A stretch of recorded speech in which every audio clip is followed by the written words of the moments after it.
So I just have a few minutes to make a video prior to a Zoom call. It's 9:20. We just did a fire outside. Gorgeous night. Totally clear.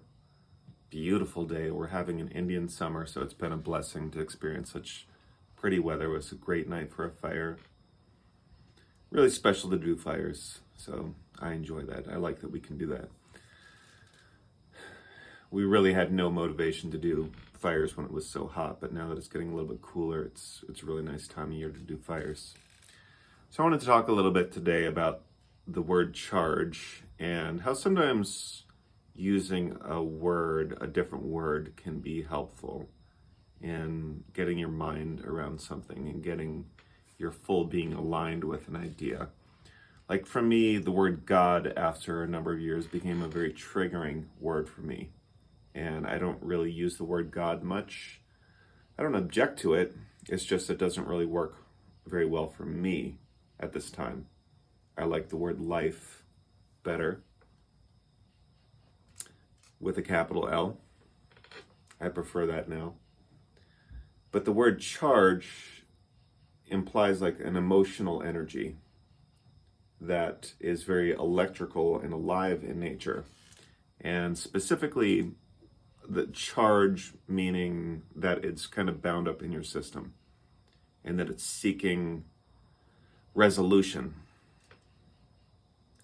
And the key, as far as I can tell, seems to not allow the charge to be controlling you.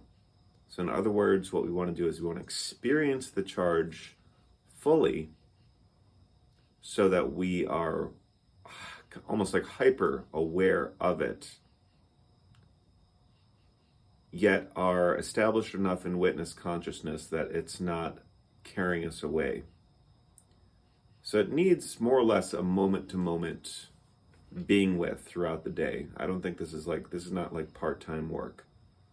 But within that context, within that frame of being with it constantly, there are sometimes little waves or explosions. And it's like all of a sudden there's this bundle of energy and it's like, oh fuck, and a really convincing thought about why you should be freaked out.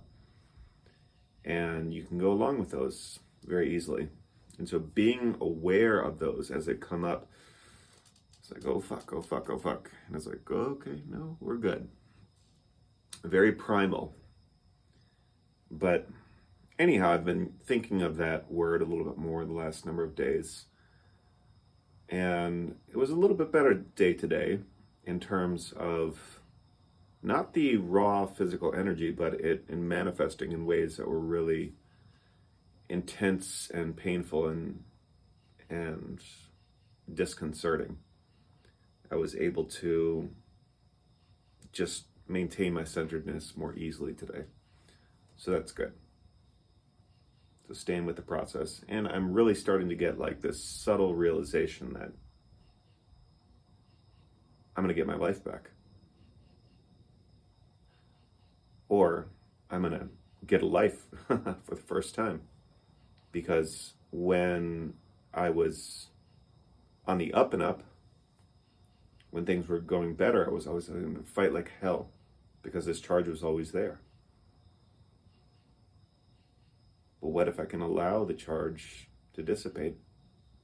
But I can't be hurried. I can't have an agenda. I have to let it do what it's going to do. Let the body lead. Let nature lead. Let life lead. And be here to witness and understand that there are still things I did when I had this charge, when the charge was leading the way, that led to effects that I don't like. There's a really difficult charge that we try to push down leads to conflict in us, which leads to what A Course in Miracles would call miscreation, or just the idea that we're not aligned and basically making bad things for ourselves that we have to experience. We're pushing those effects down the line. So, I want to say a little bit more, but I got to get on this Zoom call. and I'll make a video tomorrow. I can still smell the smoke on me. It's nice.